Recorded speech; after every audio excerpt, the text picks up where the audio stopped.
What's up again, guys? Yeah, it's me, your friendly neighborhood Dovahkiin, and welcome back to Let's Play Divinity Original Sin 2.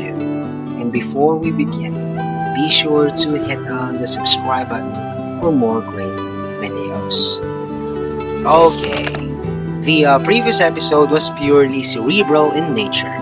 This next quest, however, is quite similar, but is part of the main plot. And I hope this one gives us a satisfying fight. But of course, before that, we carry on with my final build arc. By the way, the links to my initial builds are in the description.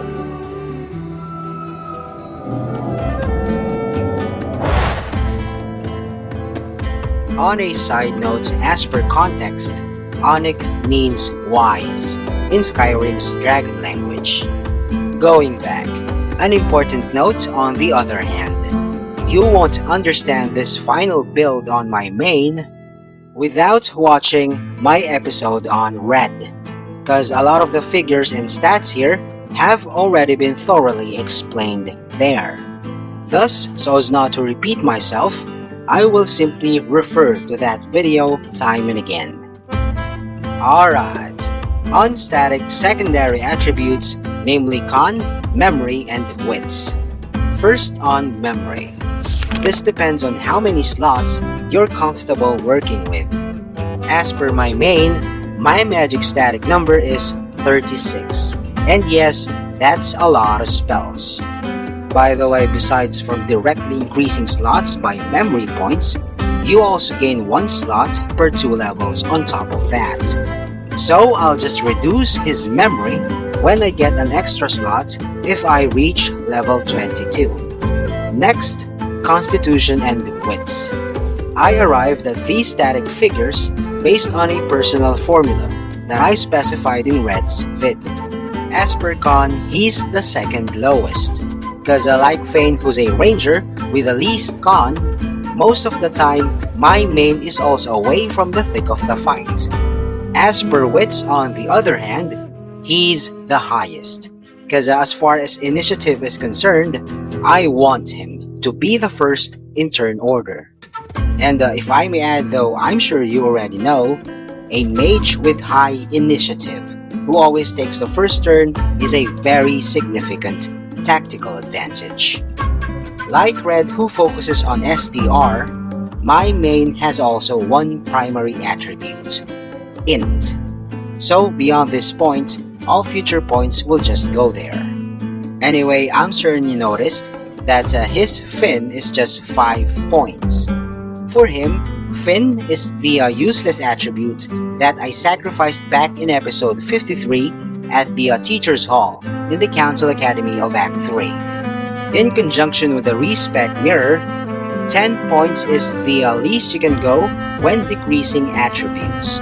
And that is the real purpose of the Teacher's Hall. If your sacrifices were well thought of, it's practically like getting 5 bonus points. Okay, as per gear, again, just go to Red's video for more details. But let me just touch on my wand and shield. In the previous vid on Fane's build, I said that I never attack with my wand, and it's just for the bonus stats. As per the shield, on the other hand, I usually trigger fights using my main, which means he's more often than not within arm's reach of melee physical damagers in the beginning of fights, thus the shield for some decent physical armor. Alright, now on combat abilities. As you can see here, like with attributes, I didn't deviate much on all my tunes as a matter of fact, from my initial builds. My main is still a Morphing Elementalist.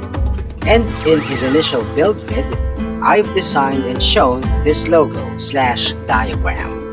Just a way to remind which schools he specializes in. Anyway, though he has some points in Necro, that's not a significant school in his build, cause it's just a medium to inflict physical damage if need be. But since Necro's damage relies on Int, his output with it is monumentally in par with his elemental damage. By the way, the single point in warfare is, as you know, for the executioner talent. The key school here, however, is Huntsman. Because as long as you stand on high ground, all manner of damage across the board are boosted extensively. That's why my future combat points will simply go to Huntsman. On a side note, all other points on weapons and defense are just purely gear bonuses. Next is civil abilities, and with that amount of persuasion, he's my master manipulator. And I think by just dropping a few charming lines, he can convince a goat that it's a chicken. Anyhow, not only manipulating minds, but objects as well, cause he's my squad's telekinetic too.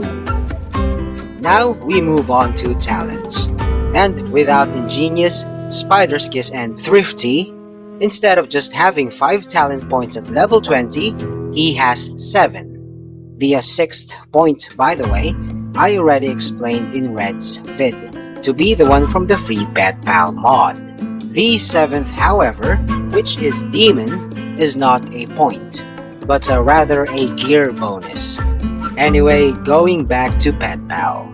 Once I arrive at the point in the game wherein there are no more significant animals to chat with, I will replace it with Hothead to boost his crit chance.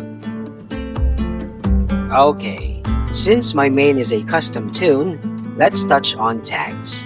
And these are the ones he accumulated over the course of time. By the way, Jester was not the one I've chosen in the beginning.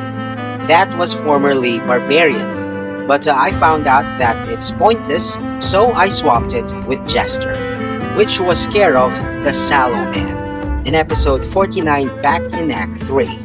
The only way you can respec a tag in this game. Alright, I did show a part of this earlier, but finally, we move on to skills and items.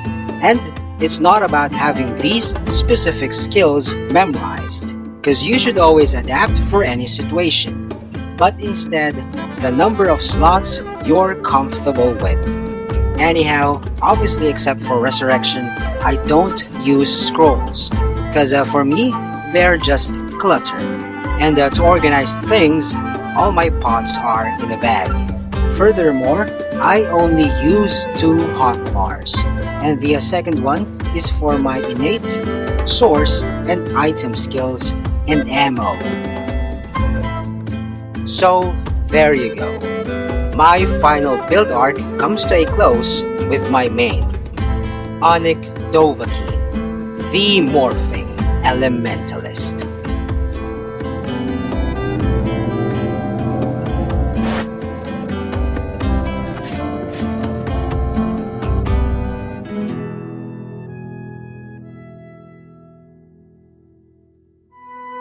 Okay, now on the quest, The Last Stand of the Magisters, which takes place in the barracks and is practically detective work.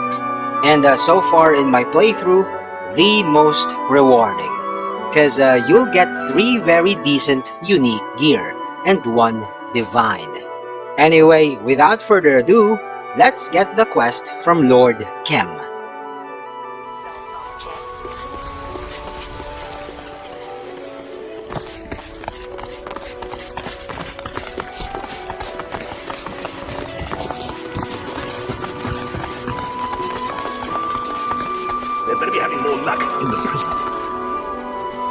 Sent us the war owl. Without you, the black ring-loving magisters would still be in charge. I suppose you have earned the right to involve yourself in paladin business. Just this once. All this is thanks to you, you know. If we hadn't found out what the whites were doing in the black pits, we wouldn't have known that they had to be stopped. I am in your debt. Not much, at least not yet. Perhaps you'd have better luck, given your credentials. If the whites were working with the black ring, and I believe they were not doing it here. The barracks are clean as far as we can tell. But there were white magisters here, and of them there is now no sign. But they must have left a trail. We will find them, wherever they are.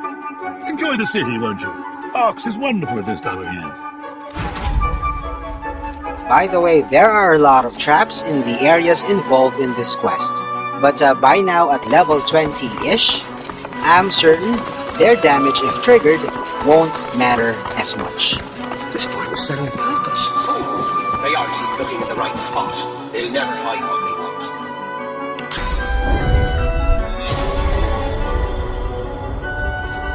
Careful, I'll spot a trap. I've spotted something. A combination lock is embedded into the face of the hatch with 4 numbered dials. The hatch is firmly locked. What's this then?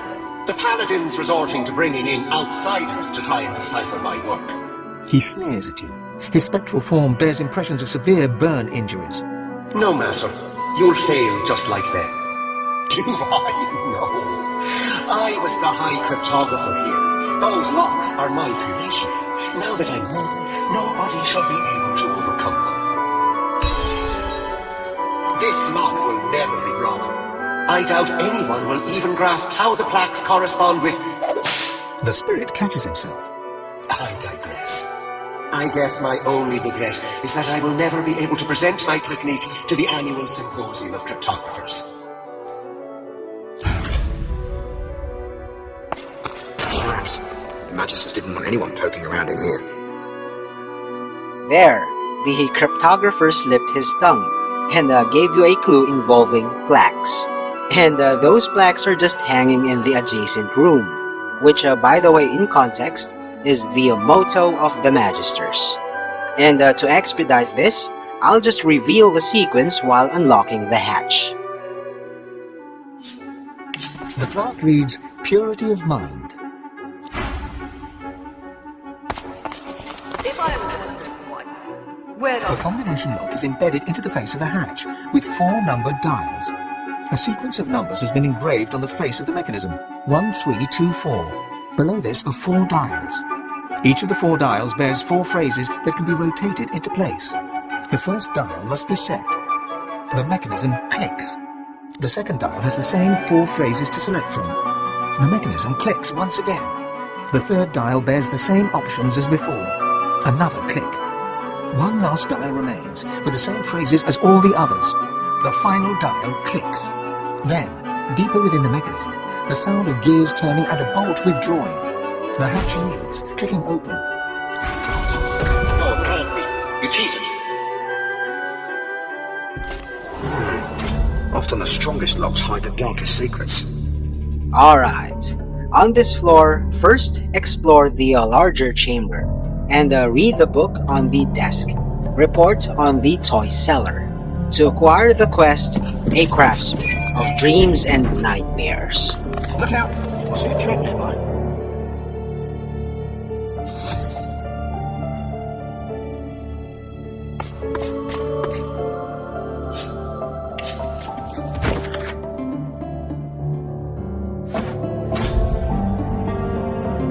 Behind some of the paintings in this chamber are hidden buttons, labeled with the same keywords of the motto.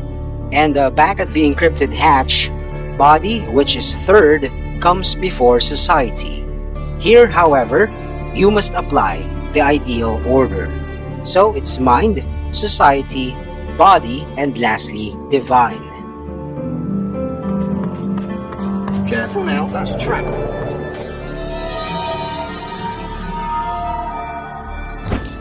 Magister trickery. They must have many secrets to go to all these lengths.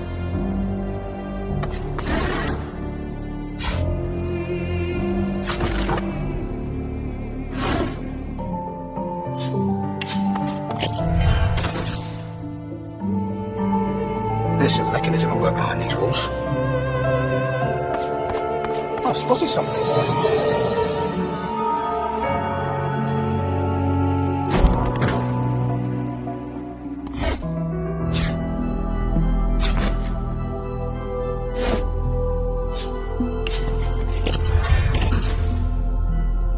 There's some mechanism at work behind these walls. Careful now, that's a trap.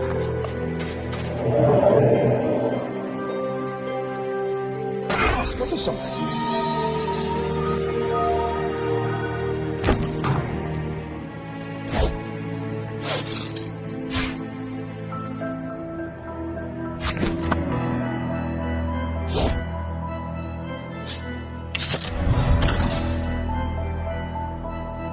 There's some mechanism at work behind these walls.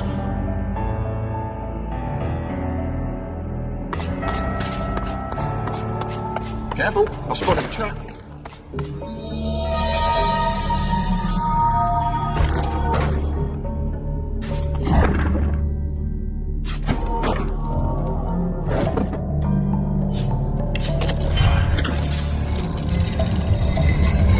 That did the trick, by the sound of it. Take note, there's a poison pit / trap in this next room, and I'll just put a crate on top of it. By the way, read the open report on the desk to gain nearly 39k EXP. I spotted something.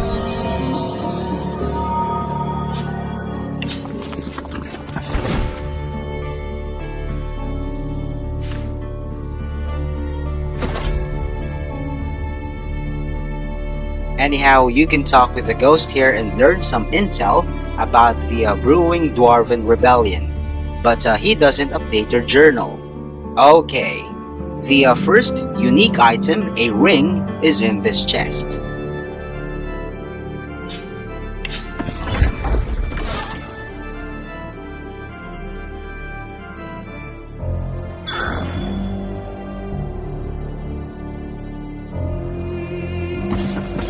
Now to the treasure room, and the second unique item, which is a staff. Look out! I see a trap nearby.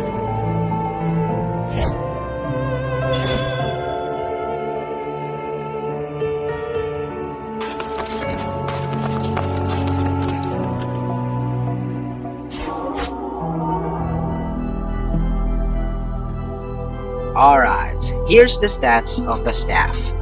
By the way though, the big ass pile of gold only gives you more or less 1,000.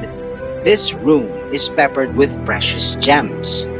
And take note of this hatch, which leads down to this quest's next stop.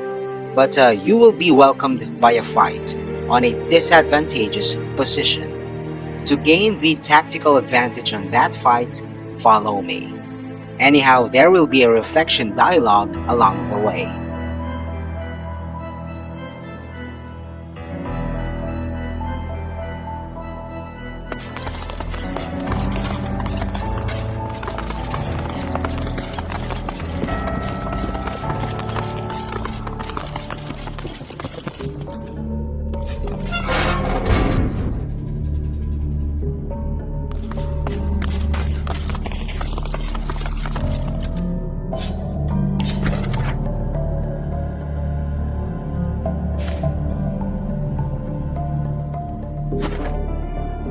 The list in the records is a long one. It bears many familiar names. People you met, people you fought, people who were kind to you. Most, it seems, you will never see again. Further proof that the Divine Order is anything but civilized. A list of the damned. Perhaps their loved ones will be inspired to seek revenge. My name was once on a list like this.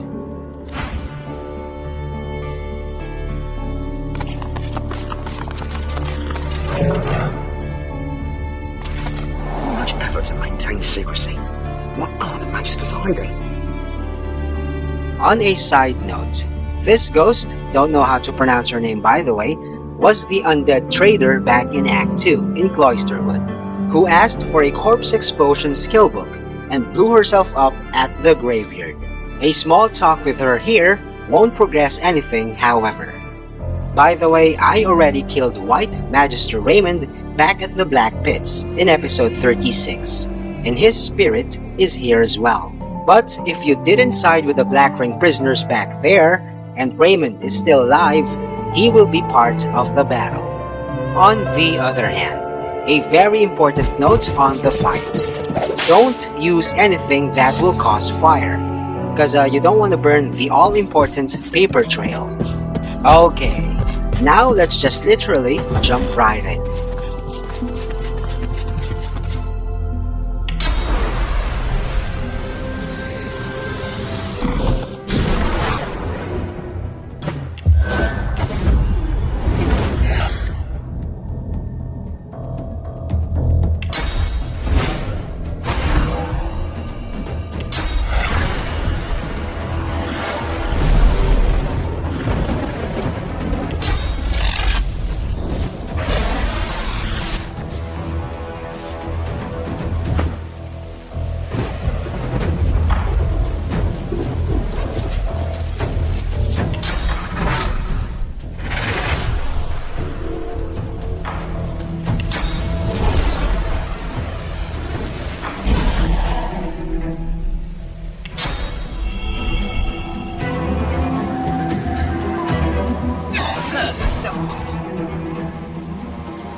Alright, nothing burned, though all the documents are wet and soggy, but readable nonetheless.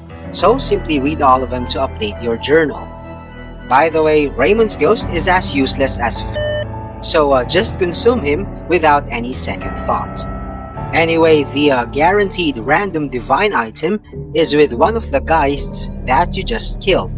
And the third and final unique item, which is a spear, is in the chest.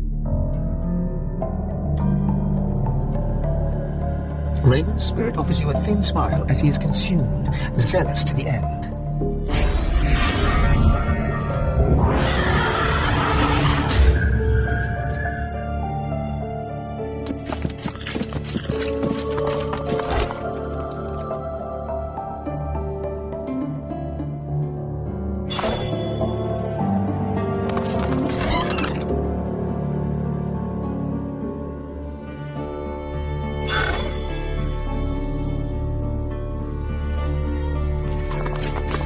Anyhow, like on the previous floor, there's another secret document here which provides EXP when read.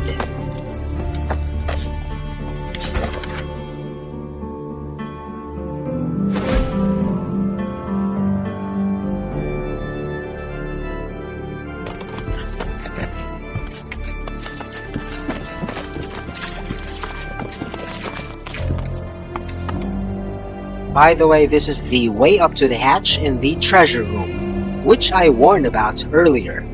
Anyway, let's just report back to Lord Tim. A sound piece of advice. Don't bargain with your intel.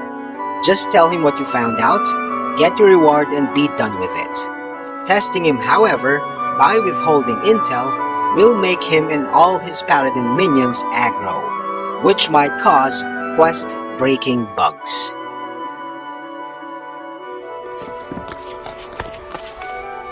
It was you who sent us the war owl. Without you, the black ring-loving magisters would still be in charge. I suppose you have earned the right to involve yourself in paladin business. Just this once. All this is thanks to you, you know. If we hadn't found out what the whites were doing in the black pits, we wouldn't have known that they had to be stopped. I am in your debt. Ah, tell me about this plot. My, they are ambitious. Not to worry, though. Only Lord Ahu knows how to enter the crypt, and I have it on good authority he'd rather die than share his secrets. That said, the timing of his disappearance is rather worrying. Needless to say, my best people are searching for him without pause. I'm sure he'll turn up soon. And of course, we'll also have you to thank for that. Please, take this as a token of our extreme gratitude, and then enjoy Lucian's Day. Welcome to Arx.